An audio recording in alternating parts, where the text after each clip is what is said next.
Nous en arrivons aux délibérations concernant la politique de la ville. La première subvention, la DDCT 48, n'a pas fait l'objet d'inscription. Qui est pour?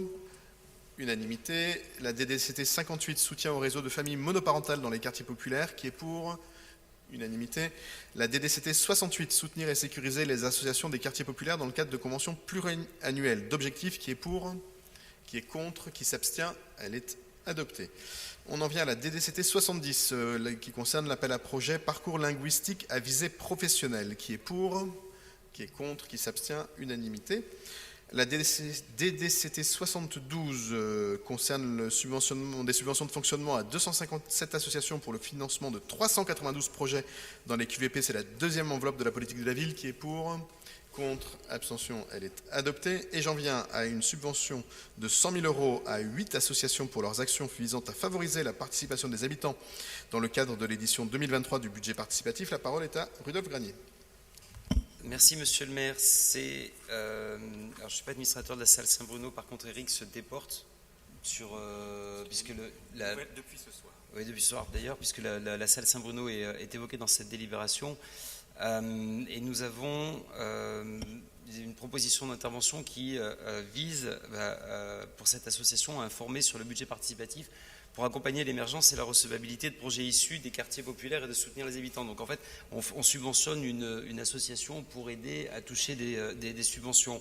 Donc moi, je trouve très intéressant de toujours engager à plus de citoyenneté, plus de participation à la vie de la cité. Donc, mais quand on le met en parallèle de vos appels, la plupart du temps compliqués, et que je respecte à venir tenir des bureaux de vote, à trouver des assesseurs, je ne sais pas combien de personnes se sont proposées d'elles-mêmes pour tenir les bureaux de vote lors des précédentes élections, puisque un des objets essentiels de ces associations est de renouer le lien civique avec les institutions et la politique. Donc, soit vos appels ne fonctionnent pas et ça serait un échec de ce type d'objectif, et il faudra en tirer les conséquences en revoyant les méthodes, ou je ne sais pas, on peut y travailler ensemble, ou alors d'arrêter de verser des subventions pour renouer le lien civique avec les institutions et politiques, puisque une des expressions les plus simples qu'on pourrait trouver, c'est de venir aider à tenir un bureau de vote à des assesseurs ou scrutateurs le soir, et ça ne fonctionne absolument pas.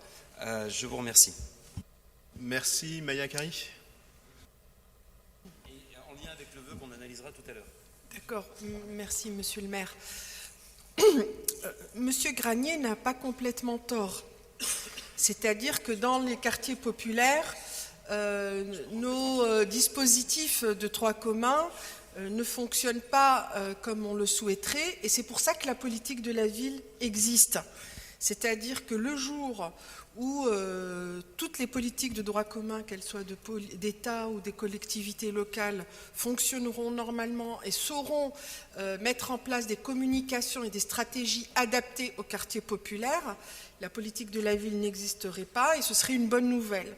Or, nous ne sommes pas encore dans cette situation-là et nous sommes obligés de financer des dispositifs intermédiaires dont l'objectif est de prendre le relais du droit commun.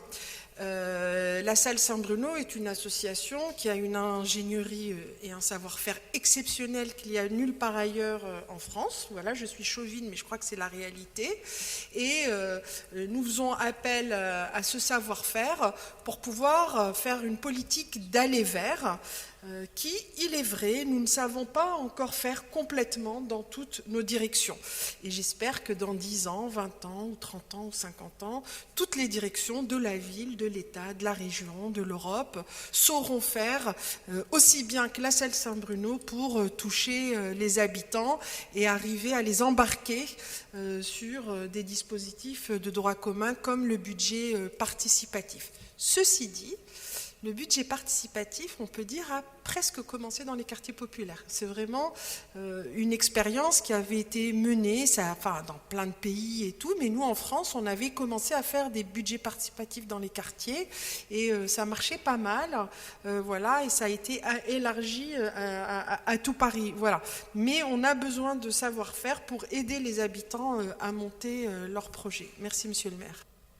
Merci beaucoup. Je vais donc mettre aux voix la DDCT 77 qui est pour, qui est contre, qui s'abstient, qui ne participe pas au vote. Elle est adopté, je vous en remercie.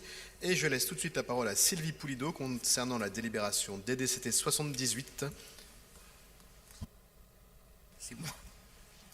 Bonjour à tous.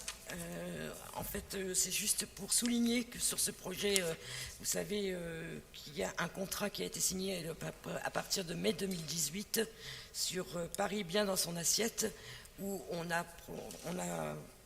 comment dire, parlé d'alimentation durable dans les quartiers populaires. L'alimentation durable et de qualité, elle n'est pas faite uniquement pour les bobos, elle est faite aussi pour les quartiers populaires. Donc, je souligne qu'il y a 2 associations dans le 18e qui s'occupent justement d'initier la... zut, j'ai perdu mes notes, attendez, j'arrive. Voilà. D'initier, si vous voulez, l'apprentissage de la nourriture équilibrée, surtout équilibrée, et de qualité. Et aussi la diminution des déchets. Donc, je souligne le collectif Café Culture Cuisine, c'est-à-dire les 4C à la Goutte d'Or, et aussi le Petit Nez. Alors, il y a 2 actions. À l'heure actuelle, il y a une action de nutrition, c'est-à-dire une orientation sur la nutrition, et il y a aussi une action sur la réinsertion par le groupe, par la commune, la cuisine commune, c'est-à-dire aussi comment faire des courses, etc. C'est complètement bête, mais quand on est complètement décalé dans la société et qu'on est isolé, parfois ne serait-ce que faire des courses, réapprendre à cuisiner, réapprendre à faire de l'équilibre aussi au niveau de la cuisine, réapprendre à faire de la cuisine de qualité, c'est important. Voilà, je vous remercie.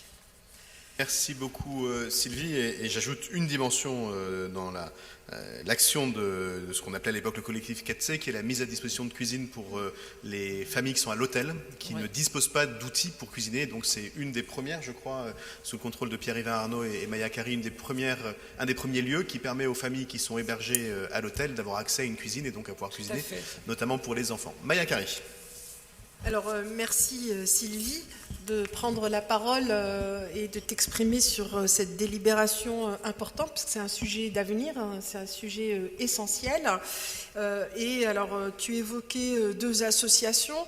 Il faut rappeler qu'il y a aussi la Corvée à la porte d'Aubervilliers qui est installée aussi pour avancer sur ce sujet-là, que les centres sociaux également travaillent sur ces sujets-là, et Anne-Claire et Éric Lejoindre se rappellent du concours de cuisine organisé par le centre Rosa Parks il y a 1 an et demi. Il y avait la Corvée d'ailleurs, et où on travaille sur les menus, sur la qualité alimentaire, etc. Et puis ne pas oublier la charrette des 4 saisons.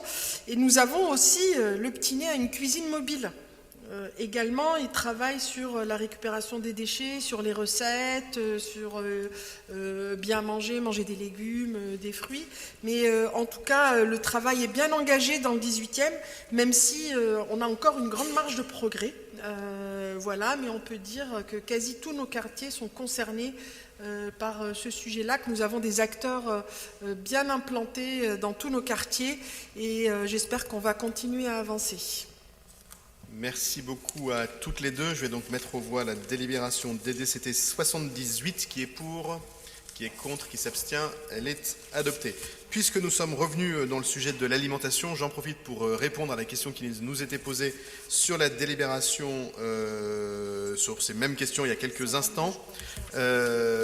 Et donc, les 2 associations pour lesquelles le 18e est concerné, c'est une association qui s'appelle l'École Comestible, qui va dans les écoles justement et qui intervient auprès des élèves sur les notions d'alimentation. Et l'autre association, c'est l'association La Dune, qui organise le défi foyer à alimentation positive. Peut-être certains se rappellent de cette action qui permet d'aller au-devant des familles et de travailler avec elles pour leur permettre un peu ce que disait d'ailleurs Sylvie, de faire en sorte de constater qu'on peut réduire le coût de son alimentation tout en améliorant la qualité des produits que l'on mange et l'équilibre de l'alimentation. Donc c'est les 2 structures qui concernaient plus directement le 18e. Et donc j'en viens à la délibération DDCT 79 sur les ressourceries, qui est pour unanimité. Elle est adoptée. Je vous en remercie. Nous en avons fini avec les délibérations concernant la politique de la ville pour ce soir.